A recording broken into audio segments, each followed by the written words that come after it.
दोस्तों, हमारे पास अधिकांश एम्प्लॉयज़ के सवाल कुछ इस तरह के आते हैं। सर, मैं मेरा पीएफ नंबर, यूएएन नंबर भूल गया हूँ। सर, मुझे ग्रेच्युइटी नहीं मिली, बोनस नहीं मिला, मेरी कंपनी की सैलरी मुझे टाइम पे नहीं मिली। इन सभी क्वेश्चंस के लिए दोस्तों आप खुद ही जिम्मेदार हो।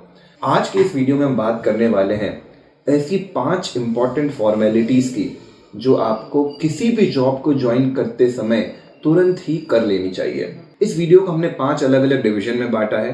पहला है बेसिक कंप्लाइंसेस, दूसरा है अलाउंसेस एंड बेनिफिट, तीसरा है पीएफ कंप्लाइंसेस, चौथा है ईएसआईसी कंप्लाइंसेस और पांचवा है मंथली कंप्लाइंसेस। यानी इन पांचों विषयों के अंतर्गत आपको कोई भी जॉब ज्वाइन करते समय ही जो जो चीज़ों का ध्यान रखना चाहिए उस वीडियो में हम बताने वाले हैं। दोस्तों, इस वीडियो को आप शुरू से लेके अंत तक प्रॉपरली देखें। हो सकता है आप करंटली किसी जॉब में काम कर रहे हो और आपकी इसमें से काफ़ी कंप्लाइंसेस न हो रखी हो, या आप अभी जॉब स्विच करना नहीं वाले हो, फिर भी फ्यूचर में ये वीडियो आपके लिए बहुत काम आने वाला है। दोस्तों, मेरा नाम है ऋषभ जैन, मैं एक 3rd generation labour law consultant और मैं और मनदीप इस चैनल को चलाते हैं जिसका नाम है लेबर लॉ एडवाइजर। इससे पहले कि हम आगे बढ़ें, फटाफट से चैनल को सब्सक्राइब कर लीजिए और बेल आइकन दबा दीजिए ताकि ऐसे इंपॉर्टेंट अपडेट आपसे मिस ना हो जाए।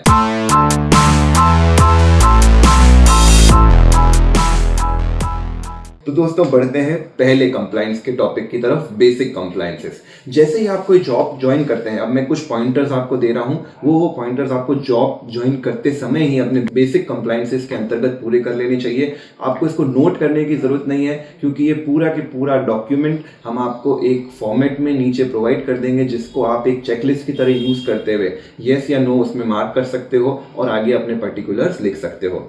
तो दोस्तों, बेसिक कंप्लाइंसेस के अंतर्गत जो चीजें आती है वो कुछ इस प्रकार की है। नंबर 1, ऑफर लेटर और गेट पास। यदि आप कोई आईटी फर्म इत्यादि ज्वाइन कर रहे हैं तो वहां से आपको ऑफर लेटर जरूर लेना चाहिए, और यदि कोई फैक्ट्री इत्यादि ज्वाइन कर रहे हैं जहाँ पे ऑफर लेटर का फॉर्मेट नहीं है, वहां पे आपको गेट पास जरूर अपनी कंपनी का लेना चाहिए। सेकंड, आपको अपना जॉब रोल पता कर लेना चाहिए और रिटर्न फॉर्मेट में लेना चाहिए। तीसरा है, ऑफिस के जो भी टाइमिंग्स है उसको प्रॉपर तरीके से पहले ही कन्वे कर दीजिए कि सर टाइम स्टार्टिंग से एंड तक का क्या रहेगा। चौथी चीज़ है नोटिस पीरियड। वहाँ से अपना नोटिस पीरियड, यानी आप जॉब छोड़ने से पहले कितने दिन का आपको नोटिस पीरियड देना है ताकि आप पर कोई भी प्रकार की पेनल्टी ना लगे, वो आप पता कर लीजिए। पांचवा है बॉन्ड। कई सारी कंपनी आजकल बॉन्ड आपसे साइन करवाती है। बॉन्ड का मतलब होता है कि एक सर्टेन पीरियड से पहले आप कंपनी छोड़ देते हैं तो उस पर आपको पेनल्टी लगती है। वो बॉन्ड यदि है तो उसका पीरियड आप कंपनी से पता कर लीजिए। Probation period. 6 है, प्रोबेशन पीरियड क्या होता है, यानी इतने समय तक आपको कंपनी का as a permanent employee structure नहीं मिलता है। एक तरीके से वो आपको जज कर रहे होते हैं कि आप जॉब के लिए सूटेबल है नहीं। वो प्रोबेशन पीरियड का समय जरूर जान लीजिए। और जो नेक्स्ट कंप्लाइंस है, जो आखिरी एम्प्लॉयर एम्प्लॉयर दोनों को ध्यान रखनी चाहिए, विशेषकर एम्प्लॉयर को ध्यान रखनी चाहिए कि जो भी एम्प्लॉय आपके यहाँ ज्वाइन कर रहा है उसके आईडी प्रूफ जैसे कि आधार कार्ड, पैन कार्ड, उसका एड्रेस परमानेंट और करंट, और साथ ही साथ उसके इमरजेंसी कॉन्टैक्ट डिटेल्स, ये पांचों चीज़ें आप अपने हर एक एम्प्लॉय की मेंटेन करें ताकि किसी भी प्रॉब्लमेटिक स्थिति में आप उसका बड़ी आसानी से सामना कर सकें। दूसरे पार्ट की तरफ चलते हैं दोस्तों। दूसरा पार्ट है अलाउंसेस एंड बेनिफिट्स। जब भी आप कोई जॉब ज्वाइन करते हैं उसमें आपको काफ़ी सारी पर्क्स, अलाउंसेस, बेनिफिट्स मिल सकते हैं। कुछ तो गवर्नमेंट ने मैंडेटरी कर रखे हैं, कुछ कंपनी की तरफ से आपको मिलते हैं। जॉब ज्वाइन करते ही आपको इन सभी अलाउंसेस के बारे में प्रॉपर जानकारी ले लेनी चाहिए और बेहतर है कि रिटर्न फॉर्मेट में आपको ऑफर लेटर के साथ ये सारे अलाउंसेस की डिटेल मिल जाए तो बहुत ही अच्छा होगा। आइए इस पार्ट में जानते हैं आपको कौन कौन से बातों का ध्यान रखना है। सबसे पहले आपको अपना बात कर लेनी है इंक्रीमेंट साइकिल की। ज्यादातर आज की जो नई कंपनियां हैं उनमें इंक्रीमेंट साइकिल 1 साल की, 6 महीने की इत्यादि होती है। ये आप अपनी कंपनी का स्ट्रक्चर पता कर लीजिए कि आपके अप्रेजल्स किस साइकिल में होंगे। दूसरा, ग्रेच्युइटी। जो भी बड़ी कंपनियां हैं जिनमें 10 से अधिक एम्प्लॉइज है उसमें ग्रेच्युइटी एक्ट लागू होता है। ग्रेच्युइटी एक्ट की कंप्लीट डिटेल हमने इस वीडियो में दे रखी है जो आप आई बटन पर क्लिक कर देख सकते हैं। ग्रेच्युइटी आपकी कंपनी पर लागू होती है कि नहीं, ये आप पता कर लीजिए। नेक्स्ट आता है बोनस। बोनस कई सारी कंपनियां स्वेच्छा से भी देती है और गवर्नमेंट ने भी कंप्लाई कर रखा है बड़ी कंपनीज को बोनस एक्ट के अंतर्गत। तो यदि आपकी कंपनी में बोनस एक्ट लागू होता है तो उसकी डिटेल भी पता कर लीजिए और आपको कितना बोनस मिलेगा ये जानकारी आप अपने एम्प्लॉयर से ले सकते हैं। Over time. वैसे तो कई सारी आईटी कंपनियों में ओवर टाइम का कुछ हिसाब नहीं रखा जाता है, लेकिन काफ़ी सारी कंपनियां प्रॉपर तरीके से ओवर टाइम मेंटेन करती है, स्पेशली फैक्ट्रीज में जहां पर आप ओवर टाइम काम करते हैं तो आपको अपनी करंट वेजेस से 1.5 गुना तक पैसा दिया जाता है उस ओवर टाइम के समय के लिए। तो आप क्लैरिफाई कर लीजिए जॉब ज्वाइन करते ही कि ओवर टाइम का क्या आपको रेम्यूनरेशन मिलेगा। Next, festival holiday list. तो सभी एस्टेब्लिशमेंट इंडिया में 8 से 9 फेस्टिवल हॉलीडे देने के लिए बाध्य होते हैं, जिसमें कंपलसरी हॉलीडे 15 अगस्त, 26 जनवरी और 2 अक्टूबर होता है। इसके अलावा भी होली, दिवाली, राखी, ईद, कई सारे जो फेस्टिवल्स होते हैं वो कंपनीज को देने होते हैं। आप कभी भी जॉब ज्वाइन करते समय वो फेस्टिवल हॉलीडेज की लिस्ट अपने एचआर से प्राप्त कर लीजिए, ताकि आप अपने पूरे ईयर के कैलेंडर को उस हिसाब से संभाल सकें। नेक्स्ट है सीएल यानी पेड लीव्स। काफ़ी सारी कंपनियां आपको पेड लीव देती है, कुछ मंथ के हिसाब से देती है। जैसे जैसे आपके मंथ कंप्लीट होते जाते हैं आपकी 1 या 1.5 लीव पर मंथ ऐड होती चली जाती है। ये लीव आप छुट्टी ले भी लेते हो तो उसका पैसा आपको मिलता है।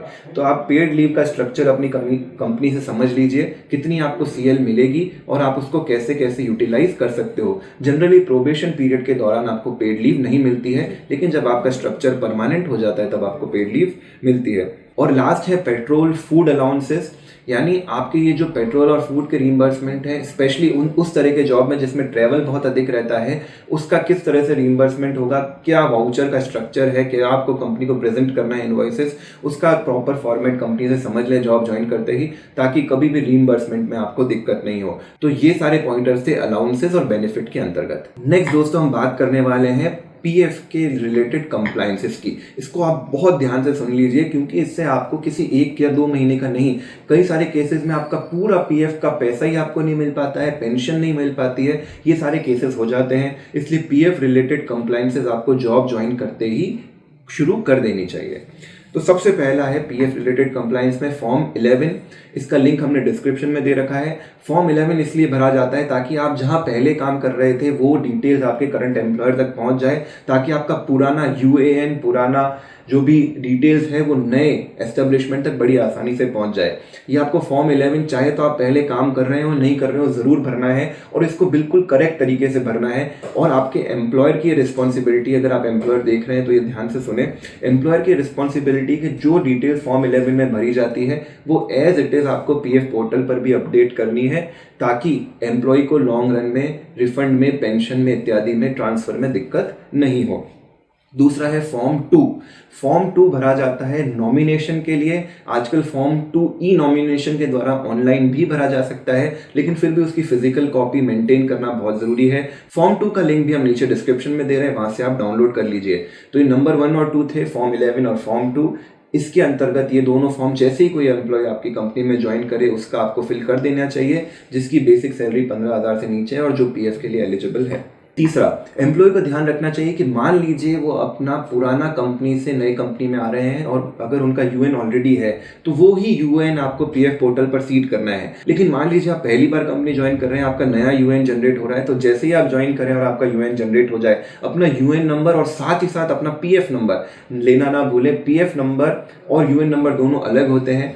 यूएएन नंबर तो आपका यूनिवर्सल सेम रहता है, आप कोई भी कंपनी ज्वाइन करते हो यूएएन नंबर बदलता नहीं है, लेकिन पीएफ नंबर हर एस्टेब्लिशमेंट के साथ साथ बदल जाता है। इनफैक्ट अगर आप एक ही एस्टेब्लिशमेंट में 2 या 3 बार रीज्वाइन करते हैं तो हर बार रीज्वाइन के समय आपका पीएफ नंबर अलग अलग होता है। चौथा, एक्टिवेट यूएन। जैसे ही आप कंपनी ज्वाइन कर लें अपना यूएन नंबर एक्टिवेट करना ना भूलें, क्योंकि हो सकता है आपकी बेसिक डिटेल्स में कुछ प्रॉब्लम हो तो आप तुरंत एम्प्लॉयर को बोलकर करेक्ट करवा सकते हैं।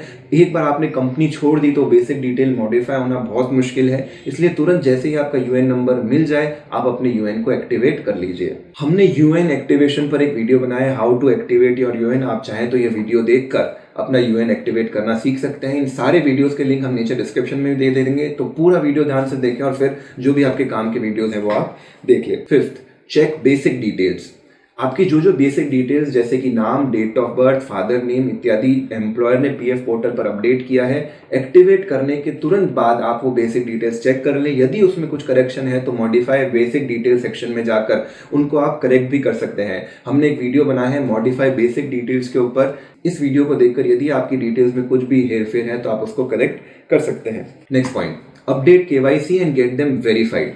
दोस्तों आपको अपनी केवाईसी पीएफ पोर्टल पर अपडेट करना बहुत जरूरी है। एक बार आपकी बेसिक डिटेल्स करेक्ट है तो उन्हीं के आधार पर आपकी केवाईसी जैसे आधार नंबर, बैंक डिटेल और पैन आपको पीएफ पोर्टल पर अपडेट कर देना है, ताकि रिफंड लेने के लिए आपको अपने एम्प्लॉयर की आवश्यकता ही नहीं पड़े। और ये केवाईसी ना सिर्फ आपको अपडेट करनी है जबकि उसको वेरीफाई भी करवाना है अपने एम्प्लॉयर से। तो एक बार जब आप उनको पीएफ पोर्टल पर सीड कर देंगे, उसके बाद एम्प्लॉयर को पोलाइटली बोल दें कि प्लीज़ अपने डिजिटल सिग्नेचर से केवाईसी वेरीफाई कर दो। एक बार आपने जॉब छोड़ दी, उसके बाद इनका वेरीफाई हो पाना बहुत मुश्किल है। एम्प्लॉयर आपको चक्कर पे चक्कर लगवा सकते हैं। हमने एक डिटेल में वीडियो बनाया है एम्प्लॉयर और एम्प्लॉयर दोनों के लिए, किस तरह से आपको अपनी केवाईसी सीड करनी है और किस तरह से एम्प्लॉयर उनको वेरीफाई कर सकता है। आप इस वीडियो के माध्यम से उसको देख सकते हैं। अगला पॉइंट है ई नॉमिनेशन। जैसा कि हमने दूसरे बिंदु में बताया था, आपको अपना फॉर्म 2 भरना है। फॉर्म 2 का डिजिटल फॉर्मेट कहलाता है ई नॉमिनेशन। ये भी पीएफ पोर्टल पर जाकर किया जा सकता है।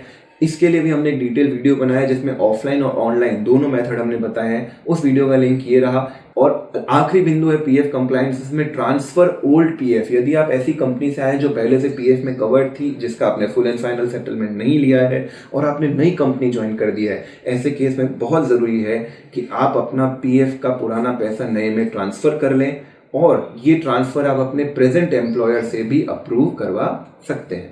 अगला पार्ट है ईएसआईसी यानी एम्प्लॉय स्टेट इंश्योरेंस से रिलेटेड कंप्लायंसेस की। तो दोस्तों, ईएसआई आपके मुसीबत के समय काम आने वाला है। जब तक कि आपको कोई बीमारी नहीं हो जाती, कुछ मुसीबत नहीं हो जाती, एक्सीडेंट नहीं हो जाता, ज़्यादातर एम्प्लॉयज इसका ख्याल नहीं रखते हैं। ऐसे केस में जब उनका कुछ प्रॉब्लम हो जाती है तब बहुत ज़्यादा प्रॉब्लम आती है, ना सिर्फ एम्प्लॉयज़ को और एम्प्लॉयर्स को भी। तो ऐसे में जैसे ही आप एक कंपनी ज्वाइन करें, अपनी ईएसआईसी की कंप्लायंसेस भी प्रॉपर ले लें। तो आइए हम पॉइंटर्स के माध्यम से जानते हैं कौन कौन सी ईएसआईसी कंप्लायंस एक एम्प्लॉय को और एम्प्लॉयर को कर देनी चाहिए। तो सबसे पहला है ईएसआईसी फॉर्म 1। इसका लिंक हम नीचे डिस्क्रिप्शन में दे रहे हैं। फॉर्म 1 का उद्देश्य होता है सारी एम्प्लॉय की जो डिटेल है वो एक सिस्टमेटिक फॉर्मेट में आप एक फॉर्म के माध्यम से ले लें और यही फॉर्म 1 की डिटेल्स आप जब एम्प्लॉय को रजिस्टर कर रहे हैं तो ऑनलाइन अपडेट कर दें। इसमें एम्प्लॉय के नाम से लेकर उसके father name, date of birth, उसके फैमिली मेंबर्स की डिटेल, फैमिली मेंबर के आधार कार्ड, नॉमिनेशन की डिटेल इत्यादि सारा कुछ इस फॉर्म के अंतर्गत रहता है। ये फॉर्म का लिंक हम नीचे डिस्क्रिप्शन में दे रहे हैं। आप डाउनलोड करके उन सभी एम्प्लॉयज़ का ये फॉर्म भरवा दीजिए जो ईएसआई के अंतर्गत एलिजिबल हैं, जिनकी ग्रॉस वेजेस 21,000 या उससे कम है। दूसरा पॉइंट, मॉडिफाई बेसिक डिटेल्स। दोस्तों, जैसे ही आपने ईएसआई में खुद को रजिस्टर कर लिया, चाहे तो आपने अपना पुराना आईपी नंबर अपने करंट एम्प्लॉयर का दिया है और वही एक्टिवेट किया गया है, चाहे तो आपके लिए नया आईपी नंबर जनरेट किया गया है। इन दोनों केसेस में बहुत ज़रूरी है कि आप अपनी बेसिक डिटेल्स चेक कर लें, अपनी डिस्पेंसरी और अपने फैमिली मेंबर्स की डिस्पेंसरी करेक्ट करवा लीजिए, ताकि कभी भी आपको इमरजेंसी में अपने नियरेस्ट डिस्पेंसरी में जाना पड़े, कहीं दूर की डिस्पेंसरी में भागने की आवश्यकता ना हो। नंबर 3, लिंक आधार कार्ड। दोस्तों, ईएसआईसी में अब आधार कार्ड के बिना इलाज मिलना डिफिकल्ट होता जा रहा है। आधार लिंक करने के बाद जो आपका ई पहचान कार्ड है वो एक्टिवेट हो जाता है। हमने एक वीडियो डिस्क्रिप्शन में आपको बताया कि कैसे अपनी डिटेल्स और अपने आधार कार्ड को आप खुद ईएसआईसी के मेंबर पोर्टल पर जाकर करेक्ट कर सकते हैं और आपका एम्प्लॉयर तो डेफिनेटली ये चीज़ करेक्ट कर सकता है। जो एम्प्लॉयर देख रहे हैं वो अपने एम्प्लॉयज़ की डिटेल्स ऑनलाइन जाकर करेक्ट कर सकते हैं। अगला बिंदु है add family details and nomination. जी हाँ दोस्तों, ईएसआईसी न सिर्फ आपको इलाज देता है, आपके फैमिली मेंबर्स जैसे आपके माता पिता, आपके वाइफ और आपके बच्चों को भी इलाज देता है। साथ ही साथ आपको उनका नॉमिनेशन भी फाइल करना है, ताकि इन केस ऑफ एक्सीडेंट इत्यादि जब आपको पेंशन मिलती है तो बड़ी आसानी से उन तक वो पहुंच पाए। तो ये दोनों चीज़ें आप अपने एम्प्लॉयर को बोलकर उन व्यक्तियों का नाम ऐड कर सकते हैं और बाद में उनका आधार सीड किया जा सकता है, ताकि पूरा के पूरा प्रोसेस डिजिटल ऑनलाइन हो जाए। इसके लिए आपको फॉर्म 1 में जो डिटेल आपने भरी है उसको अच्छे से भरना है और उसमें प्रॉपर आधार कार्ड नंबर अपने सभी फैमिली मेंबर्स के अपने एम्प्लॉयर को देने हैं। एक बार वो डिटेल ऑनलाइन अपडेट हो जाए, उसके बाद आप अपने मेंबर पोर्टल पर लॉगिन करके चेक कर लें कि सभी डिटेल्स करेक्ट है कि नहीं। और ईएसआईसी के अंतर्गत आखिरी और सबसे इंपॉर्टेंट पॉइंट है अपना ई पहचान कार्ड लेना।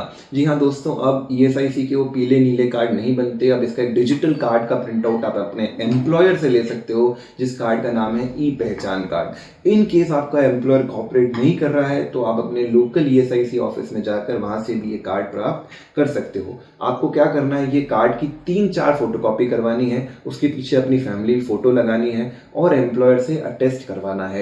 3-4 कॉपी मैंने आपको इसलिए बोला ताकि एक कॉपी आप खुद रख सकें, एक अपने फैमिली मेंबर्स को दे सकें, और इन केस ऑफ इमरजेंसी यदि कोई कॉपी लॉस्ट हो जाती है तो आपके पास एक एडिशनल कॉपी भी सुरक्षित रहे। इसलिए आपको कोशिश करनी है कि 3 से 4 कॉपीज़ में ये फॉर्म ई पहचान कार्ड आप लेकर फोटो लगाकर अपने एम्प्लॉयर से ज़रूर अटेस्ट करवा दीजिए और अपने फैमिली मेम्बर्स को दे दीजिए। एक कार्ड आप अपने पास अपने फाइल में अपने पर्स में रख सकते हैं। और दोस्तों आखिरी सेक्शन की तरफ बढ़ते हैं, वो सेक्शन है मंथली कंप्लायंसेस। मंथली कंप्लायंसेस मतलब ऐसी कंप्लायंसेस जिसका आपको हर महीने ध्यान रखना है। उसमें नंबर 1 है सैलरी स्लिप। काफ़ी सारे एम्प्लॉयज़ अपनी सैलरी स्लिप के लिए जागरूक नहीं होते हैं।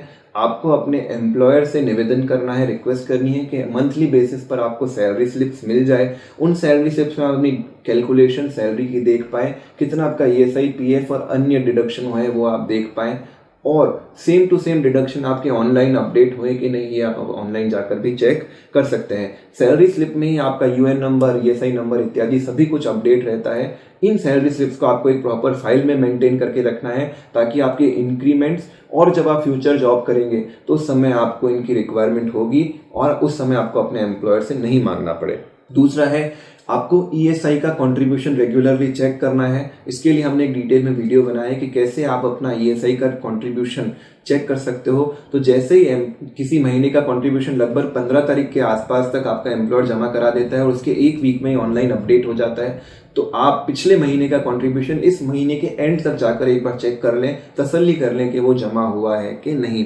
सिमिलरली आप अपना PF का कंट्रीब्यूशन भी चेक करते रहें। उसके लिए आप अपनी पासबुक डाउनलोड कर सकते हैं। हमने इस पर वीडियो बनाया है, how to check your PF balance, जो आपको रेगुलरली अपना PF बैलेंस चेक करना है उसके लिए हमने वीडियो बनाया। आप उसको देखकर मंथली बेसिस पे अपना PF बैलेंस भी चेक करते रहें। तो दोस्तों समराइज करते हुए हमने आपको 5 डिटेल बताई है जो आपको सारी उन पॉइंटर्स के अंतर्गत सारी कंप्लायंसेस कर लेनी है।